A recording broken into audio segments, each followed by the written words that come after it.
When a racist HOA Karen sent cops to shut down my barbecue and threatened to ruin my life, I didn't back down. I sued her, exposed the truth, and took them all down. The smell of hickory and mesquite drifted down the suburban street, mingling with the sound of laughter and clinking glasses. My small backyard BBQ spot had grown into something special. Neighbors came, families gathered, and the food reminded people of home. I never thought of it as a problem. To me, it was community. To the HOA, or more specifically one woman, it was a battlefield. Her name was Patricia Henderson, but everyone whispered her nickname, HOA Karen. At 50 years old, with sharp blonde hair cut just above her shoulders, and a stiff chocolate-brown pant coat that looked glued to her back, she carried herself like she owned the entire neighborhood, and in her mind she did. The first time she saw the crowd at my BBQ, her lips curled as if the smell itself offended her soul. She crossed her arms, heels clicking against the pavement, and spat out, "This circus won't last. Not here." I tried to laugh it off, but deep down, I knew trouble was brewing. The evening had started just like any other. The grill hissed as juices dripped onto the coals, sending up smoky ribbons of hickory that curled into the sky. The smell was enough to pull people in from blocks away. My little backyard BBQ spot had become a ritual in the neighborhood. Stopping by after a long week, neighbors gathering to swap stories over ribs and brisket, kids running around with sauce-smeared faces. It was loud with laughter, alive with music, and for me it was more than food, it was freedom. That Friday was no different. The sun dipped low, splashing the sky in strokes of gold and orange, and the glow bounced off the plates piled high with ribs and cornbread. I was serving a family of 2 kids who couldn't wait to dive into the smoky meat when it happened. 2 squad cars, lights blazing, tore into the cul-de-sac like they were raiding a crime scene. The screech of their brakes pierced the air, sending a hush over the crowd. Blue and red lights painted the scene, flashing across my house, my grill, and my customers' startled faces. People froze mid-bite, cups hovered in the air, and a silence settled so heavy it felt like the air itself turned against me. My stomach dropped. I knew exactly who was behind this. "Sir," an officer barked, his voice carrying the kind of sharpness that makes your heart skip. He stormed up my driveway with authority, hand resting near his belt. "We've had reports of a disturbance, possible illegal business operations." The words hit me like a slap. Illegal disturbance. My customers looked from me to the officers, their smiles evaporating. Parents clutched their kids closer. Plates were quietly set down, and the mood soured from joyful to tense in seconds. The kids who had just been giggling with barbecue sauce on their cheeks now shrank behind their parents' legs, eyes wide with fear. And then I saw her, behind the flashing lights, leaning against a lamppost with the smugness of a queen surveying her kingdom, stood Patricia Henderson, better known as HOA Karen. She wore that same chocolate-brown pant coat she always did, the kind of outfit that looked more like armor than clothing. Her blonde bob was stiff, precise, not a hair out of place. Her arms were folded tight across her chest, chin high, eyes glittering with satisfaction, and on her lips, yes, a grin. A devilish, triumphant grin, like a predator watching its prey caught in a trap. She wasn't even trying to hide it. She wanted this spectacle. She wanted the cops to humiliate me in front of my neighbors, to break me down, to make me look like some criminal running a shady business. I took a deep breath, forcing my voice to stay calm, even though my heart was hammering. "Officers, with all due respect," I said, "I have every permit required, food license, health inspections, the whole deal. Everything's legitimate." The officer gave me a hard stare, one that made sweat bead at my temples, before jerking his chin. "Paperwork, let me see it." My hands didn't shake as I handed it over. I wouldn't give Karen the satisfaction, but inside I was boiling. The officer flipped through each page, scanning them under the harsh glow of the flashing lights. Time felt endless. Every second stretched as my customers whispered among themselves, some already gathering their kids and heading for their cars. The life had drained from the evening, replaced with unease and fear.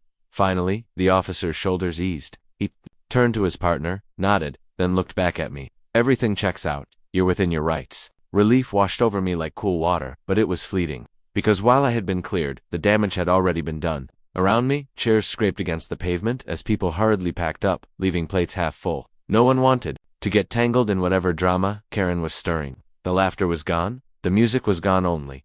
The bitter aftertaste of tension remained, and Karen, oh, she was loving it. She pushed herself off the lamppost and strolled past me, her heels clicking against the concrete with slow, deliberate rhythm. She leaned in close enough that I could smell the sharp temps of her perfume, her voice low enough for only me to hear. "This is just the beginning," she whispered, her breath hot against my ear. "I'll bury you." She didn't shout it. She didn't have to. The quiet, venom-laced promise was far more chilling. She pulled back, gave me one last smirk, and walked off into the shadows of the cul-de-sac, like she had just declared victory. I stood frozen, gripping the grill tongs so tight my knuckles whitened. Around me, the smoke still rose from the ribs. The fire still burned, but the joy had been stolen. And as the squad cars pulled away, their sirens silent. I realized this wasn't about permits or property values. This was personal. This was a battle Karen intended to fight until she destroyed me. And in that moment, I made a silent promise of my own. If she wanted war, she was going to get one. The morning after the police had stormed into my backyard, I walked outside expecting a fresh start, hoping the ugliness of the night before had blown over, but taped to my front door was something that made my stomach twist. A plain white envelope, no return address, no name, just my name scribbled on. The front in rushed angry strokes. My pulse quickened before I even opened it. Inside was a single sheet of paper. The words were short, cruel, and dripping with venom. We don't want your kind here. Pack it up before I make you regret it. My hands trembled as I read it again and again. The ink pressed deep into the paper, like the writer had stabbed the pen with every word. This wasn't a complaint about noise, or parking, or neighborhood rules. No, this was personal. It was about me, my skin, my success in a place where Karen didn't think I belonged. For a moment, I sat on the porch steps, staring at the sunrise. The letter crumpled in my fist. I thought about everything I had built, the smoker I'd saved for years to buy, the recipes perfected with care, the small community that had sprung up around my BBQ. And now, all of it was under attack by one woman's hate. When I told my family, their reactions cut deep. My wife's eyes filled with tears. She begged me to stop. It's not worth it, she whispered. The HOA can make life hell. Please, just let it go. My parents called later that day, their voices heavy with worry. They told me horror stories of neighbors being run out, of families who fought and lost. And for a while, I considered it. I imagined packing it all up, selling the grill, and watching someone else take my dream while I lived in silence. It would have been the easy way out. But when I looked at the smoker in my yard, its metal blackened from years of use, I saw more than a machine. I saw the hours I worked overtime just to afford it, the nights I spent experimenting with spices, until dawn, the people who smiled when they tasted food that reminded them of family. That wasn't just a business, that was my life. And I wasn't about to let Karen take it. But Karen didn't stop. If anything, the letter was just her opening. Shot out the very next day. She was there when I left my driveway, her phone aimed like a weapon. She snapped photo after photo of my truck, of my license plate, of every customer's car that pulled up. I'd catch her muttering under her breath as she took notes like some self-appointed detective. And every time she caught me looking, she smiled a cold, predatory smile. When families came by to pick up food, Karen would storm across the street, yelling loud enough for the entire block to hear. This is an illegal business, she screeched one Saturday afternoon. This isn't a restaurant. It's a nuisance. I'll shut this down, and every car parked here will be ticketed. Parents hustled their kids into the car, eyes darting. Between me and her, some customers never came back, too scared of being dragged into her madness. But the nights were the worst. I'd be locking up, putting the grill cover on, when I'd see her silhouette. At first I thought I was imagining a terror trick of the street lamp's glow. But then I'd catch the shape of her short blonde hair, the stiff outline of her coat, her figure standing perfectly still at the edge of her yard. She didn't move. She didn't speak. She just watched. Like a predator waiting for the right moment to pounce. I couldn't sleep. Every creak of the house sounded like footsteps. Every knock of the wind felt like someone tapping on the window. My wife jumped at shadows. The stress seeped into every corner of our lives. But here's the thing about people like Karen, they think fear will break you. They think intimidation is enough to make you fold. And maybe it works on some, but not on me. One night, after catching her watching again, I made a decision. Enough was enough. I pulled out a notebook and started writing everything down. Every insult she screamed, every time she followed me, every call she made to the police. I saved the letter, took photos of her standing outside at night, even recorded her tirades when she yelled across the street. If she thought her little campaign of hate would wear me down, she was wrong, because I knew then that this wasn't just about me anymore. This was about showing her, and everyone like her, that people don't get to bully their way into power. They don't get to tear down someone's dream because of prejudice. Karen wanted war, fine, but this time, I was coming prepared. The HOA had tried subtle threats. They had tried intimidation. They had even tried sending the police to my doorstep, but nothing compared to the letter I received one Monday morning, stamped with the HOA's official seal. Inside was a formal cease and desist. According to them, my BBQ was lowering property values, disturbing the peace, and damaging the community image. It was laughable. If it weren't so sinister, they weren't just backing Karen now, they were weaponizing the HOA against me. It was no longer one angry woman's crusade. It was an institution trying to stamp me out. That was the last straw. I hired a lawyer that very week, a sharp man with a reputation for fighting bullies and winning. Together, we stacked a folder with evidence so thick it could have been a dictionary. The racist letter taped to my door. Copies of every police report. Screenshots of Karen's text messages to neighbors. Photos of her trespassing near my property. Even recorded statements from customers who'd heard her spit out slurs while screaming across the street. Piece by piece, the truth came together, and I wasn't afraid anymore. When the court date arrived, the air itself felt electric. The courtroom was packed with neighbors. curious faces peeking in to see how the drama that had divided our street would end. I sat quietly beside my lawyer, heart pounding but steady. This was it. Then she walked in. Karen, strutting down the aisle as though she were walking a runway, wrapped in her signature chocolate brown coat. Her blonde bob looked sharper than ever, each strand rigid, as though even her hair bowed to her control. She smiled, not a warm smile, but a cold, victorious one, like she had already decided she'd won. When she took the stand, her voice dripped with false reason. She spoke to the judge as though she were the guardian of the neighborhood, painting herself as a victim who had been forced to deal with the chaos I had created. This man, she said, pointing her manicured finger toward me, has turned our quiet community into a carnival. Cars line the street, smoke fills the air, and strangers wander around at all hours. It's disruptive, it's dangerous, and it's illegal. Her words rolled out smooth, rehearsed, polished. She looked at the judge like she expected applause. But then it was my turn. My lawyer stood, his voice steady but sharp as a blade. Your Honor, he began, what we're dealing with here is not a matter of property values. This is not about noise. This is about targeted harassment, racial intimidation, and a coordinated effort to destroy a man's livelihood. He opened the folder, one piece of evidence at a time. First, the letter. He handed it to the judge, reading aloud the words that made the room go silent. We don't want your kind here. Pack it up before I make you regret it.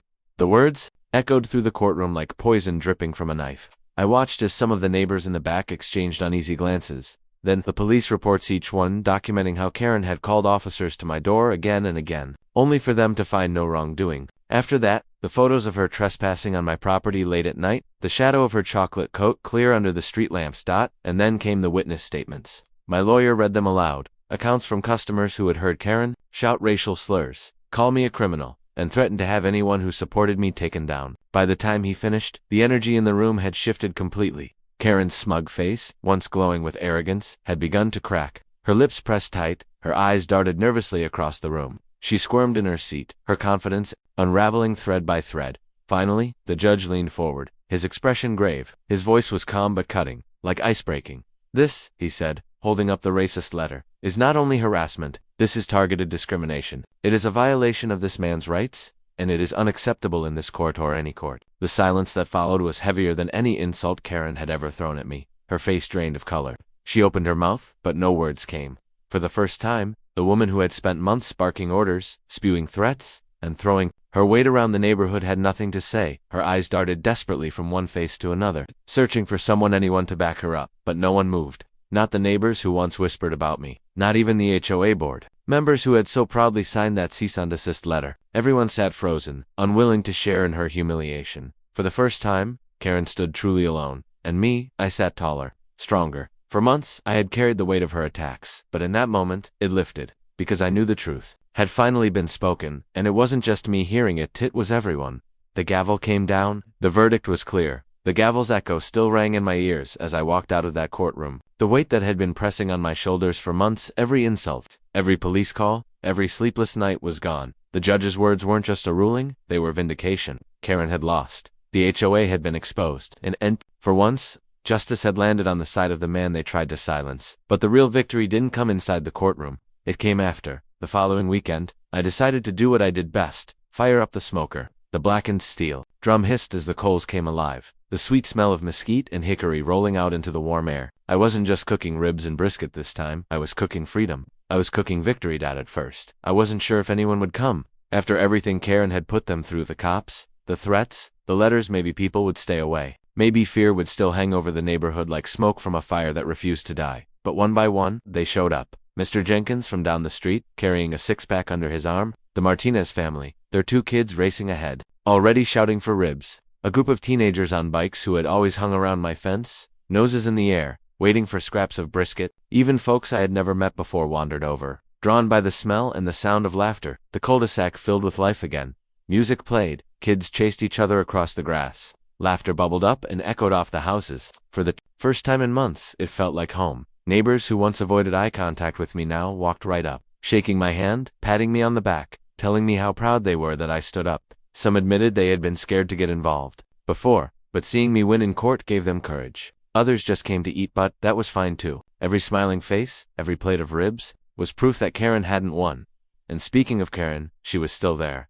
I caught her blinds shifting in the house across the street, the faint outline of her face pressed against the glass. She peeked out like a caged animal, forced to watch the very thing she had tried so hard to destroy grow stronger than ever. Every laugh, every cheer, every burst of music was a reminder of her failure. She didn't dare step outside. Not this time. Her chocolate brown coat and stiff blonde bob stayed hidden behind the curtains. She had lost her power. As I flipped racks of ribs over the flames, I felt a deep calm settle inside me. Months of anger and fear were replaced with something stronger: pride. I hadn't just defended my business, I had defended my right to exist, my right to thrive, my right to belong. At one point, an elderly woman from the neighborhood approached me with a plate in her hands. She was quiet, someone I had rarely spoken to before. She looked at me with soft eyes and said, "You remind me of my late husband. He used to cook for the whole block, just like this.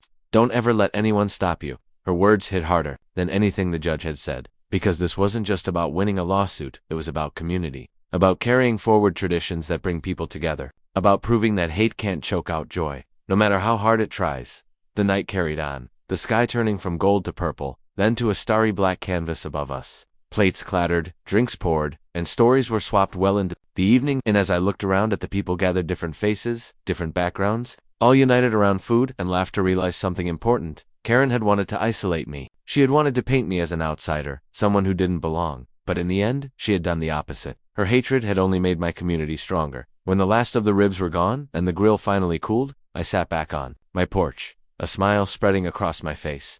Across the street, Karen's blinds snapped shut with a final, angry flick, and I knew then it was over. She had lost, not just in court, but in spirit. And me, I was still here, still cooking, still laughing, still building something bigger than barbecue. That night, I leaned back in my chair, the smell of smoked wood lingering in the air, and whispered to myself, "They tried to bury me, but all they did was plant me deeper." For the first time in a long time, I wasn't just surviving, I was thriving. And no HOA, no Karen in a chocolate coat, would ever take that away again.